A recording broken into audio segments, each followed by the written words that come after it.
I am still sitting in my car, hands shaking, just staring at my phone. I need to get this out before I convince myself I'm overreacting. So, I've been talking to this girl, Chloe, for about 2 weeks. She's gorgeous.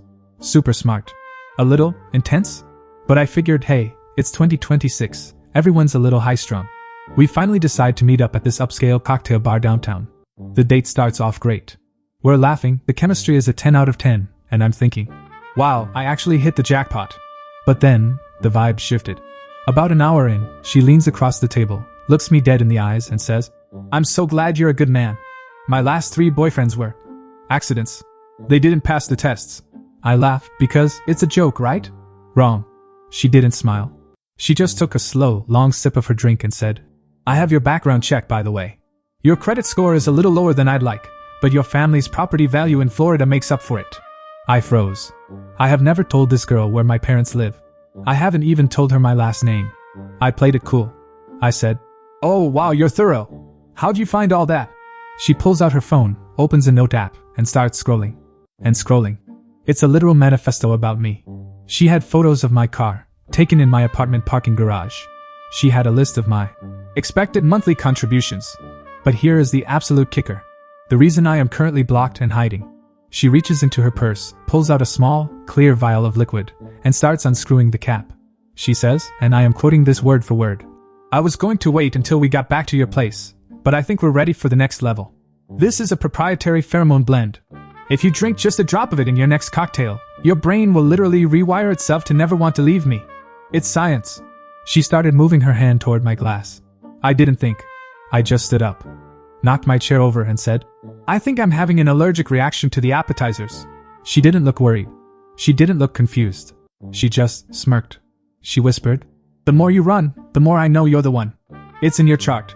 I didn't even wait for the check. I threw 2 $50 bills on the table and bolted.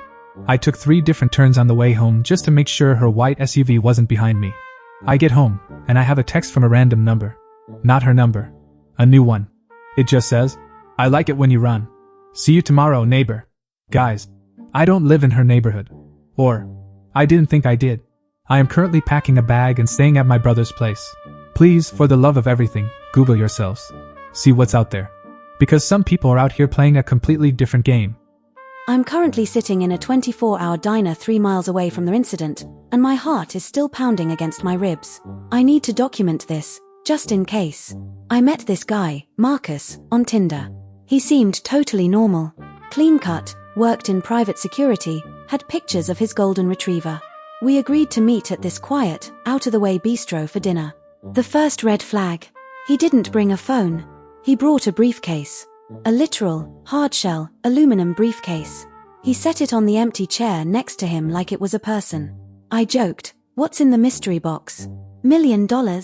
He didn't laugh. He just stared at me, unblinking, and said, it's for our mutual protection.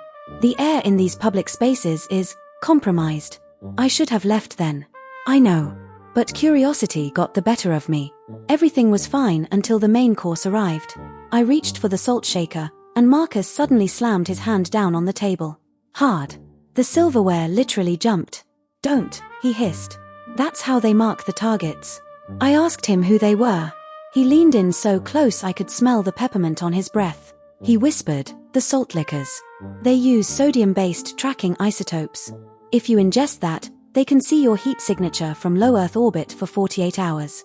At this point, I'm thinking, okay, he's having a breakdown. I need to be careful. I tried to de-escalate. I said, oh, wow, okay. No salt for me then. I actually think I need to go to the restroom to wash my hands.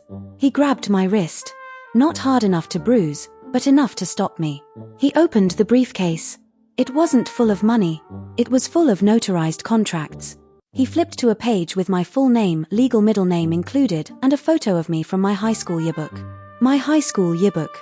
He said, I can't let you leave the table until you sign the non-disclosure and the consent for extraction. There's a van waiting behind the kitchen. We have to move you to a cold site tonight.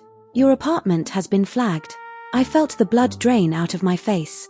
I realized he wasn't joking. He was 100% convinced this was happening. I looked him in the eye and said, Marcus, I understand. But I can't sign a legal document without my lucky pen. It's in my purse. I'm going to the bathroom to get my thoughts together, and when I come out, we'll go to the van. Okay. He let go. He actually looked proud of me. He said, "Good. You're a quick study." I walked toward the back, past the bathrooms, and straight into the service hallway. There was a tiny window in the employee washroom. I'm not a small person, but I have never moved faster. I scrambled through that window, dropped into a literal dumpster full of cardboard, and sprinted until I hit a main road. I just checked my Tinder. He's gone. His profile is deleted. But about 10 minutes ago, I got a notification from my Find My app. An unknown AirTag is moving toward my current location. I am currently checking the lining of my purse. If I find it, I'm going straight to the police station. I am currently parked under a bright streetlight in a crowded grocery store lot, doors locked, just trying to breathe. I am never, ever, going on a blind date again. I met Tyler on Tinder about a week ago. He was charming in that slightly awkward, I'm a shy architect kind of way. We decided to meet at a local park for a sunset walk before getting dinner. Simple, right? Low pressure. The first thing I noticed when I got there was that he was wearing surgical gloves. Blue, latex-style gloves. I laughed and said, "Hey, germaphobe, or are you planning a heist?" He didn't laugh. He just looked at his hands and said, "I have very sensitive oils. I don't like to leave evidence of where I've been. It's cleaner this way." Okay. Weird. But it's post-pandemic, maybe he's just cautious. We start walking. He's asking me really specific questions. Not about my job or my hobbies, but about my physicality. Do you bruise easily? How many hours of sleep can you go without before you lose coordination? Would you say your skin is more elastic or firm? I tried to pivot. I asked him what was in the large, heavy-looking backpack he was carrying. He stopped walking, sat me down on a bench, and said, "I'm actually glad you asked. I'm a bit of a collector. I like to preserve the essence of the people I admire." He unzipped the bag. I expected cameras. Maybe some weird art. No. Inside the bag were dozens of small, vacuum-sealed Ziploc bags. Each one was labeled with a date and a name. I leaned in, thinking it was like pressed flowers or something, and my stomach literally turned over. One bag contained a clump of blonde hair. Another had a used Starbucks napkin with lipstick marks. A third one, I swear to God, had a single acrylic fingernail. I looked at him, and he was staring at me with this terrifying, blank hunger. He reached into a side pocket of the bag, pulled out a pair of scissors and a fresh vacuum seal bag, and said, "I'd really like a sample of your hair. Just a small piece from the back. To remember the first phase of us." I felt my skin crawl. I realized we were in a part of the park that was pretty secluded. The sun was almost down. I stood up and said, "Tyler, that's a lot. I actually left my phone in my car and I need to check a message from my mom. I'll be right back." He stood up too. He didn't move toward me, but he started putting the gloves back on, tightening them over his fingers. He said, "I already have your phone, Sarah. You dropped it when we sat down. I was going to give it back, after the collection." He held up my phone. He had swiped it out of my pocket without me even feeling it. I didn't scream. I knew if I screamed, he'd lunged. I just said, "You know what? Keep it. It's an old model anyway." And I ran. I didn't head for my car, I figured he'd know which one was mine. I ran toward the main road and flagged down a passing Uber that was dropping someone else off. I practically dived into the backseat and told the driver, "Drive. Just drive. I'll give you $100, just go." I got home and used my laptop to find my iPhone. The last location? My own backyard. He wasn't at the park anymore. He had my phone, he had my address from my ID in the phone case, and he was already there. I'm at a hotel now. The police are at my house.